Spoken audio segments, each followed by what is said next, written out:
सबैलाई समेट्ने खालको शिक्षा प्रणाली बनाउनुको वास्तविक अर्थ के होला? आज हामी यही प्रश्नको जवाफ खोज्दैछौँ। यसका लागि हामी संयुक्त राष्ट्र सङ्घको एउटा महत्त्वपूर्ण दस्तावेजलाई आधार मान्नेछौँ, जसले हरेक विद्यार्थीको भविष्यका लागि एउटा स्पष्ट मार्गचित्र कोरेको छ। ल, सुरु गर्नुभन्दा पहिले आउनुहोस् एकछिन सोचौँ त, साँच्चै सबैका लागि विद्यालय कस्तो हुनुपर्छ? कस्तो देखिन्छ होला? यो एउटा यस्तो प्रश्न हो जसले हामी सबैलाई छुन्छ र आजको हाम्रो विश्लेषणको केन्द्र पनि यही नै हो। हामीले धेरै प्रगति गरेका छौँ, त्यो साँचो हो। तर एउटा तीतो सत्य के छ भने आज पनि लाखौँ मानिसहरूका लागि शिक्षा एउटा यस्तो अधिकार हो जुन उनीहरूले पाएका छैनन्।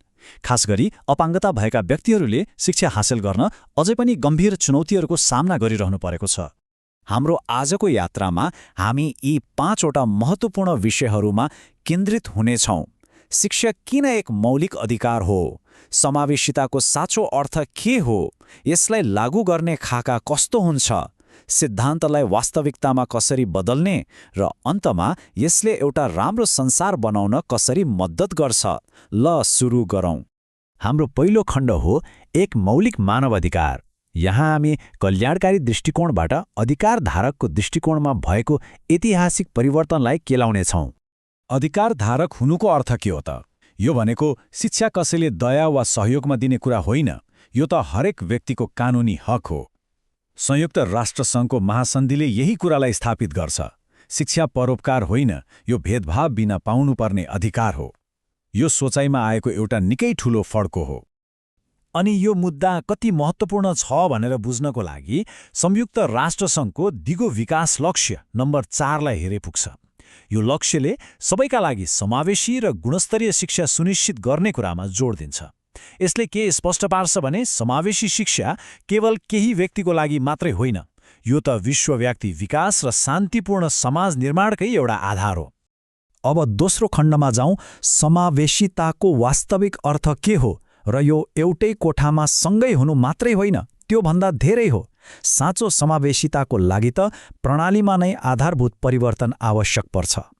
यो स्लाइडले 4 फरक दृष्टिकोण देखाउँछ जुन बुझ्न एकदमै जरुरी छ। पहिलो हो बहिष्करण, अर्थात् शिक्षाबाटै वञ्चित गर्नु। दोस्रो पृथकीकरण, जहाँ विद्यार्थीलाई छुट्टै अलग वातावरणमा राखिन्छ। तेस्रो एकीकरण, जहाँ विद्यार्थीलाई मूलधारमा त ल्याइन्छ तर उनीहरू आफैले प्रणालीसँग घुलमिल हुनुपर्छ भन्ने अपेक्षा राखिन्छ। र अन्तमा साँचो समावेशीकरण, जहाँ विद्यार्थी होइन बरु सिङ्गो प्रणाली नै सबैको लागि बदलिन्छ। यो नै मुख्य फरक हो।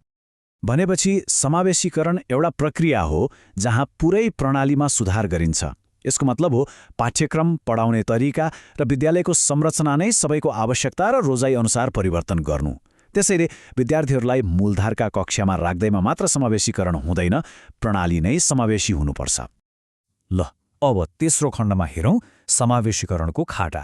यहाँ हामी एउटा साँच्चै समावेशी प्रणाली निर्माण गर्न आवश्यक पर्ने मुख्य विशेषताहरूको बारेमा कुरा गर्नेछौँ। यसका लागि 3वटा समग्र दृष्टिकोण चाहिन्छ। पहिलो हो पूर्ण प्रणाली दृष्टिकोण, अर्थात् मन्त्रालय स्तरबाटै सबै स्रोत साधन समावेशीकरणमा लगाउनु। दोस्रो पूर्ण शैक्षिक वातावरण, जहाँ विद्यालयको नेतृत्वले कक्षा कोठादेखि लिएर बैठकसम्म नै समावेशी संस्कृति बनाउँछ। र तेस्रो पूर्ण व्यक्ति दृष्टिकोण, जसले विद्यार्थीको कमजोरीमा होइन उसको क्षमता र सपनामा ध्यान केन्द्रित गर्छ। यो खाकाको अर्को महत्त्वपूर्ण पाटो भनेको सहयोगी समुदाय हो। यसमा पर्छन् समर्थित शिक्षकहरू जसले आवश्यक तालिम, स्रोत र प्रोत्साहन पाउँछन्। त्यसपछि आउँछ विविधताको सम्मान, जसले सुनिश्चित गर्छ कि हरेक विद्यार्थीले आफूलाई मूल्यवान र सम्मानित महसुस गरोस्। र अन्तमा साझेदारीको पहिचान, जहाँ अभिभावक र समुदायलाई समस्या होइन समाधानको हिस्सा र महत्त्वपूर्ण साझेदारको रूपमा हेरिन्छ। ल, सिद्धान्तको कुरा त भयो, अब यसलाई वास्तविकतामा कसरी उतार्ने त? चौथो खण्ड यही विषयमा छ। यहाँ हामी कार्यान्वयनका लागि राज्य र विद्यालयहरूको ठोस दायित्वहरूको बारेमा चर्चा गर्नेछौँ। यसलाई लागू गर्नका लागि 4A को ढाँचालाई हेरौँ। पहिलो, उपलब्धता अवेलेबिलिटी, के पर्याप्त सङ्ख्यामा समावेशी विद्यालयहरू छन् त?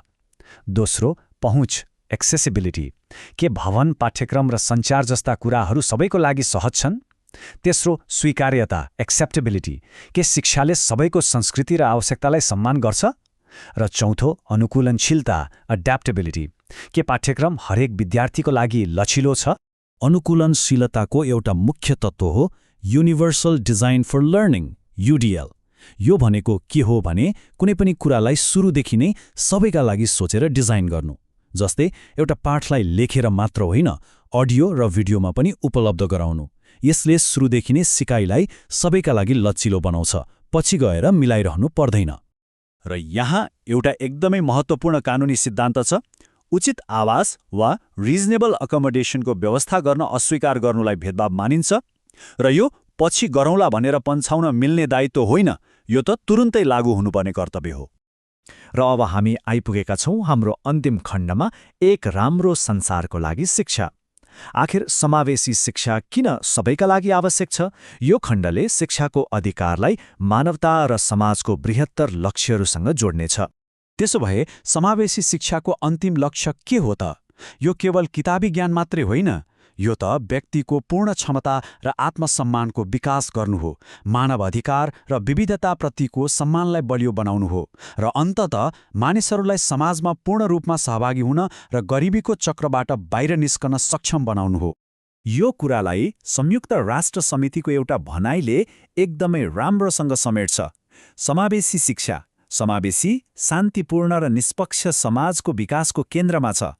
यसले के देखाउँछ भने सबैका लागि सही शिक्षाको व्यवस्था गर्दा यसले समाजलाई नै कति गरिरो र सकारात्मक फाइदा पुर्याउँछ। र अन्त्यमा एउटा विचारोत्तेजक प्रश्नमा आएर टुङ्ग्यौं। कुनै पनि विद्यार्थीलाई बाहिर राख्ने शिक्षा प्रणाली बिग्रेको होइन, यो त्यसरी नै बनाइएको हो। अब प्रश्न यो हो कि हामी यसलाई सबैका लागि कसरी पुनर्निर्माण गर्न सक्छौं?